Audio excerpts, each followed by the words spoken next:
Nyako Ramogi Juang bed kodwa nyake giko mar weche manyien mago imore kantiere kae kod jaloko marwa Wilson Ochuka. Machiegni nyinga Joyce Oduor. Anyuola, wede, osiepe kod jotelo mopogore ne ochopo Bondo e Isiaya e nyasi mar kowo e kare mar yweyo mogik mosenindo Beryl Odinga. Beryl opar kaka miyo majang'uono, jambola, jahera kendo mane otegno e tijene moriwo pachoka kod pinje maoko. Millicent Adhiambo gi lipodno. And the reapproach. E alap skul nyiri manyamira e Bondo, Siaya County. Twak magnet mosenindo Beryl Odinga nochakore gi familia ne kane gidhiale kaka nyan mane okelo lokruok kod dongruok mowinjore e ngimagi e yore duto.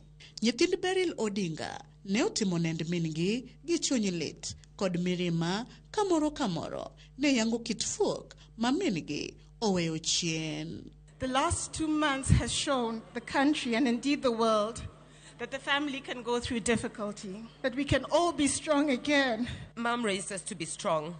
It's time now for us to raise her high and make her prouder of us than she already was. Nyamin mare machogo Ruth Adhiambo Odinga noingo madongo mane Beryl otimo e ngimane. Wan watewa sometie Beryl. Beryl no konga mwelo koko miya kwa jogi no wego koko giyewa ik Beryl gi hera gi luoro mano hero. Nyamin gi wenwa Akinyi Odinga korka kore to ne oyango Beryl kaka miyo motegno kendo jachir mane chung e adiera aretine. Beryl and Raila had something in common. They would get angry very quickly but forget equally quickly. Rest in peace be. Chiowad gi Tabu Osewe to ne opako mosenindo Beryl kaka miyo mane nigi chuny mang'won kendo jachiwo, jaera kendo jakan weche e chunye. Maita orai Tinotenda Shamwari. Minod Prime Minister machon mosenindo Raila Amolo Odinga, Mama Aida Odinga, bende ne otimo nend Beryl kod chuny lit kalure gi masira makoro ogore ne gi rude e thuolo mar dweche ariyo.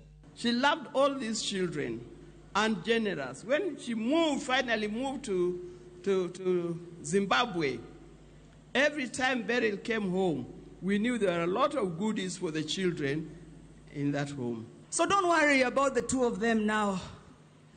Wherever they are laughing. In fact, Baba is saying, why did you make me wait here so long? You should have followed me faster. I know Baba wants to show her people like some of the heroes from the past. Dr. Oburu Oginga, maino wadgi Beryl maduong, ne oparo ngima Beryl kane odongo, to kod lemo mane omako e familia margi. This lady we are burying here, I babysitted her. I carried her on my laps when she was born.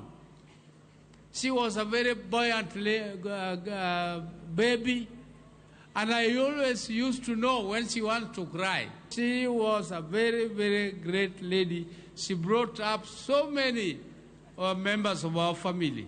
Jotelo mawuok e piny owacho mamalo kod mag counties mane oyore nyasi mar ik Beryl ne opake kaka nyan mane ohero tije kendo mane odimbore. We used to hear about her suffering when our party leader was still alive. And we thought that maybe she will go ahead of Raila. But God's plan is different. She went after Raila Amolo Odinga. So we just want to say, pole to the family. Wagogni untie. Wagone baba Raila Amolo Odinga. Nipo kata kopo ni migogo. Tok nitiere kaminya yudo maber. Babu nyiso wayo. Omiyo jothurwa. Ambe yor Beryl ni. Emaluwa Rusinga direct. She carried power with immense humility.